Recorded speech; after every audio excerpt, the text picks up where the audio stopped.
Demək, dünən qısa videoyla bir paylaşım elədim. Aldığım xəbər əsasında ki, rayonlarda polis yeni dələduzluq rüşvət toplama mexanizmi düşünüb tapıblar. Belə ki, sosial şəbəkələrdə kriminal aləmə aid paylaşım edən gəncləri polis idarəsinə aparıb 1000, 5000 onların yaxınlarından rüşvət alırlar ki, siz cinayətkar ideyaları təbliğ eləyirsiniz. TikTokda bu videonu 200 min insan izlədi dünəndən bəri. Təəssüf elədiyim nədən ibarət? Gördüm ki, şərhlərin heç də az olmayan qismi belədir ki, düz eləyir polis. Əmin olmaq istərdim ki, bu şərhi yazanların hamısı trollardır. Polisin bilirsiniz ki, böyük troll ordusu var. Amma sadə Azərbaycanlılar da doğrudan polisin bu rüşvət toplama məsələsinə alqışla yanaşırsa, bu bizi düşündürməlidir. Həqiqətən o adamlar, bizlər düşünürük ki, polis bu yolla cəmiyyətin sağlamlaşmasına xidmət edir. Birincisi, heç bir halda rüşvət cəmiyyəti sağlamlaşdıra bilməz. Adın nə qoyursan, nəyə görə olursa olsun. Rüşvət adı üstündədir, cinayətdir, günahdır, naqis əməldir. Polis əgər gəncləri sağlam həyata təşviq eləmək istəyirsə, yönəltmək istəyirsə, dövlət əziyyət çəkib normal təhsil sistemi yaratmalıdır.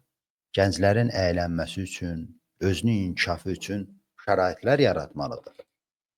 Kriminal dünyaya, o qeyri-legal işlərə aşağı təhsilsizlikdən, həyat şəraitində küncə sığılmaqdan insanlar meyil salır.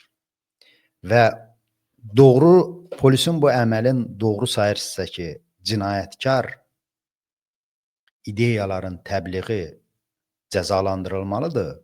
Yaxşı, ideya cəzalandırırsa, bəs bu oğurlar nə vaxt cəzalandırılacaq ölkəmizdə?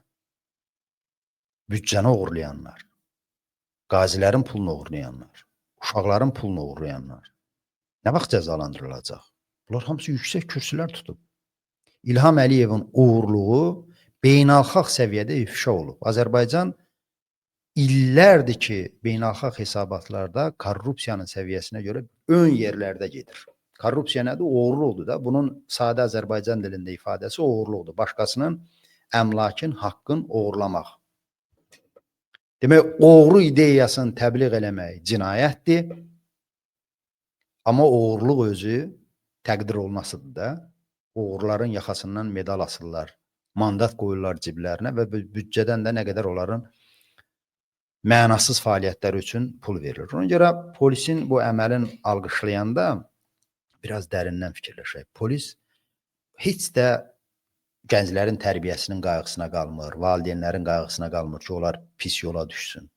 Burada məqsəd pul yığmaqdır, rüşvət yığmaqdır. Bu məsələyə aydın, dəqiq analizimizi verməliyik. Yəni, rüşvət yığmaq üçün, öz ciblərini doldurmaq üçün bir bəhanə tapırlar. Oğru dünyasını tərənnüm eləyirsən. Oğru dünyasının tərənnümünə ehtiyacı yoxdur. Oğurluq Azərbaycanda normaya çevrilib, dövlət ideyasına çevrilib. Sadəcə bunların istədiyi odur ki, baş oğru təbliğ olunsun. Baş oğru, bir nömrəli oğru.